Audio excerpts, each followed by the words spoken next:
Assalamualaikum warahmatullahi wabarakatuh. Salam guru penggerak. Hai, saya Ismiati, CGP Angkatan ke-8 dari Kota Prabu Muli, Provinsi Sumatera Selatan. Di kesempatan kali ini, saya akan mempresentasikan pemahaman kontekstual saya terhadap pemikiran-pemikiran Ki Hajar Dewantara. Menurut Ki Hajar Dewantara, tujuan pendidikan adalah menuntun segala kodrat yang ada pada diri anak agar mereka dapat mencapai keselamatan dan kebahagiaan yang setinggi-tingginya, baik sebagai manusia maupun sebagai anggota masyarakat. Karena itu, pendidikan harus berpihak pada murid, dan guru haruslah memprioritaskan murid dalam proses pembelajaran. Guru diwajibkan untuk menuntun murid dalam bertumbuh dan berkembang sesuai dengan kodratnya masing-masing, baik itu kodrat alam ataupun kodrat zaman. Jika sekolah bisa kita ibaratkan sebagai ladang yang luas tempat untuk bercocok tanam, maka murid dapatlah diibaratkan sebagai beraneka ragam jenis bibit yang hendak kita tanam di ladang tersebut. Dalam hal ini, guru berperan penting sebagai seorang petani yang bertugas memelihara dan merawat bibit-bibit tersebut agar bertumbuh dengan baik dan menghasilkan buah-buah yang berkualitas nantinya. Seorang petani tidak bisa memaksa bibit jagung untuk bertumbuh menjadi padi, mangga, atau yang lain. Demikian juga sebaliknya. Karena tugas seorang petani sejatinya hanya memastikan bahwa bibit yang ditanam akan bertumbuh secara maksimal dengan cara merawat seperti menggunting rumput yang tumbuh atau memangkas rumput yang tumbuh, kemudian memupuk ataupun menyirami tanaman.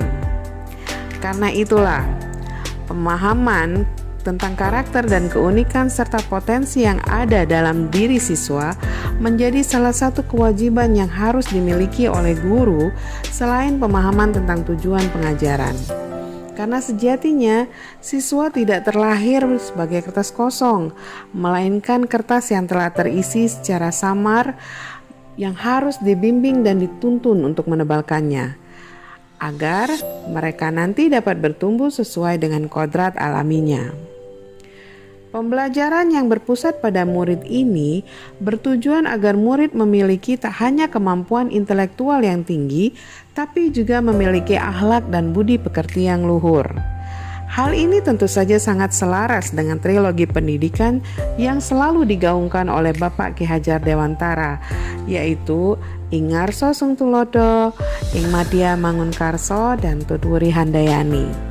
Yang berarti di depan guru menjadi contoh dan suri tauladan bagi siswa, di tengah memberikan semangat dan memantik ide-ide kreatif dan inovatif siswa, dan di belakang memberikan motivasi dan bimbingan-bimbingan yang sangat berguna bagi siswa.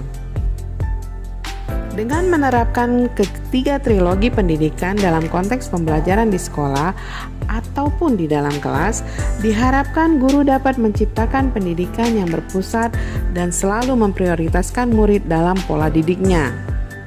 Untuk mendukung implementasi dari pemikiran-pemikiran Ki Hajar Dewantara, saya telah menyusun beberapa langkah yang nantinya akan saya terapkan di dalam kelas dan di sekolah saya. Adapun langkah-langkah yang akan saya lakukan dalam rangka menciptakan pendidikan yang berpusat pada murid adalah memberikan kemerdekaan pada siswa dalam belajar dengan cara menentukan kesepakatan dengan siswa tentang model belajar, konsep belajar, bahkan penilaian dalam pembelajaran agar sesuai dengan karakter dan potensi yang diinginkan oleh siswa. Yang kedua, memberikan kebebasan kepada murid untuk mengembangkan potensi yang ada pada diri mereka, serta membimbing siswa agar memiliki pemikiran kreatif dan inovatif sesuai dengan minat dan bakatnya. Kemudian, senantiasa menyesuaikan pembelajaran dengan perkembangan zaman dengan cara menggunakan teknologi dalam setiap pembelajaran.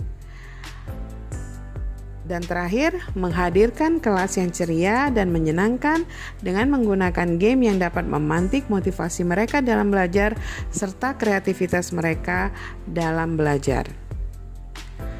Sementara itu, dukungan SMK Negeri 2 Prabu Muli dalam menciptakan pendidikan yang berpusat pada murid sudah terimplementasi pada beberapa kegiatan berikut, yaitu dengan adanya kegiatan ekstrakurikuler yang mendukung siswa untuk mengembangkan potensi yang ada di dalam diri mereka, sehingga mereka bisa memilih apa yang menjadi minat dan bakat mereka dan mereka bisa mengembangkannya di sana. Kemudian, dukungan tersebut juga terimplementasi dalam kegiatan tadarus Al-Quran dan pesantren kilat untuk menumbuhkan keimanan dan ketakwaan pada diri siswa. Kemudian ada budaya 5S yang diterapkan oleh seluruh warga sekolah, yaitu budaya senyum, sapa, sopan, dan santun sebagai sarana untuk membentuk karakter siswa agar bertumbuh menjadi pribadi yang berbudi pekerti luhur.